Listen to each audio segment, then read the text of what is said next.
Okay, I have an Xbox memory, and it's a little weird, little star-studded, gonna drop some names. But when I was a young pup over at G4, going back nearly 10 years ago, I walked into our game capture lab there, and there was Itagaki playing Dead or Alive on an Xbox. And I can't quite remember if it was an S controller or the Duke. Unfortunately, I only have the S controller here.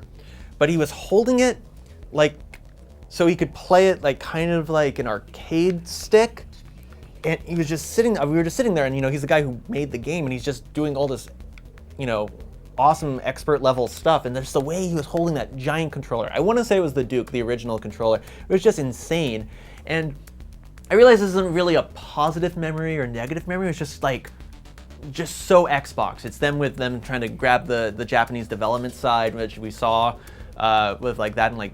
Later on with like Blue Dragon and stuff, and just the fact that their controller was somewhat ridiculous at the start. Maybe it wasn't S, but I want to say it was the Duke. So my favorite Xbox memory is being a freshman in college, and on our floor of our dorm, there was the greatest thing in that you could plug in an Ethernet cable into the wall, and then your Xbox was connected to a local area network of just other people playing Xbox. So our whole floor, we would have 4 Xboxes with 4 people on each Xbox playing matches together. That was huge. So there'd be one room with 4 people in it, and the next room with 4 people in it, and this room with 4 people in it. And that was a lot of people playing Halo 2, and that was so much fun. I don't think Halo 2 has ever been more fun than that for me. You would just hear screams from the dorm next to you, and you'd be like, oh, you run in and like, hey, you guys suck, and then you just run into your own dorm and like pick up your controller again. That was a ton of fun. That was something that no other system could do that, you know what I mean? No other system had this super fun 4 people in a room on one TV. Nothing else was capable of that, and Halo 2 was just an easily accessible game. Idiot college freshmen could hop into it. We spent hours playing that. So I've got kind of a weird Xbox memory, and it has to do with the Xbox version of Grand Theft Auto 3 and Vice City. Both let you tune into a custom radio station that used your custom soundtracks on your Xbox.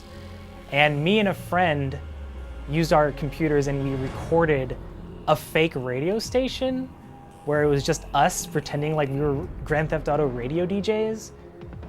And, we spent like an hour, and we made like an hour-long track, and what we ended up doing is, ripping it, putting it on our Xbox, and playing it. And when we played Grand Theft Auto, we'd always switch it to that channel and hear ourselves, and we'd laugh.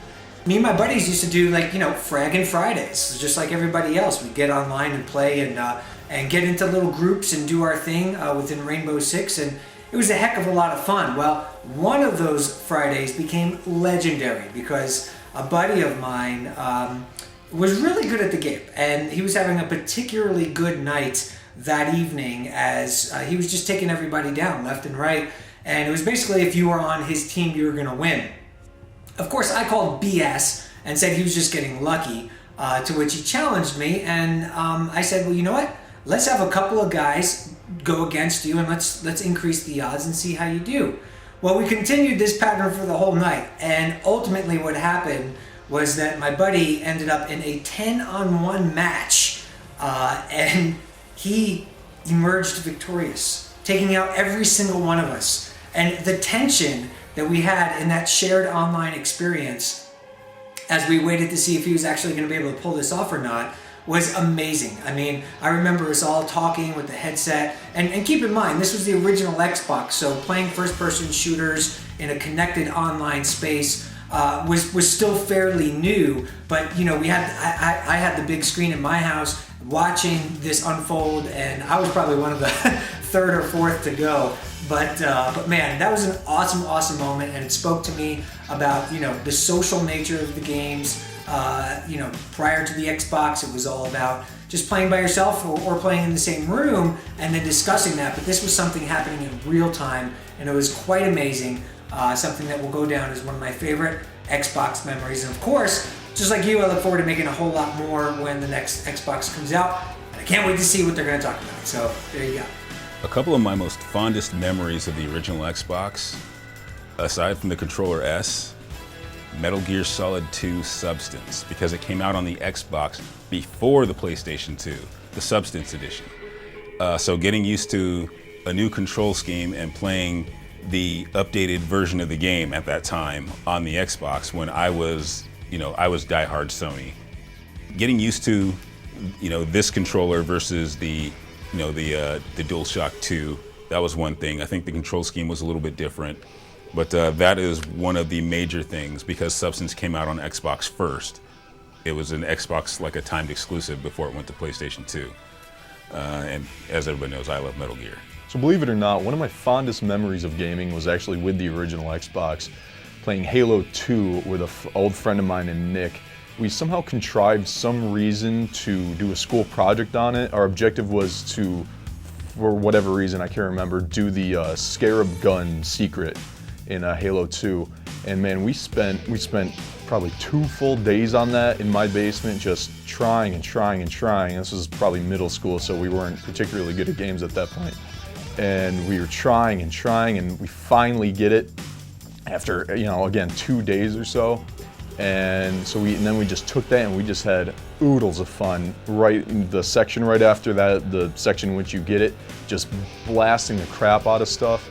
And that secret was definitely a fond Xbox memory.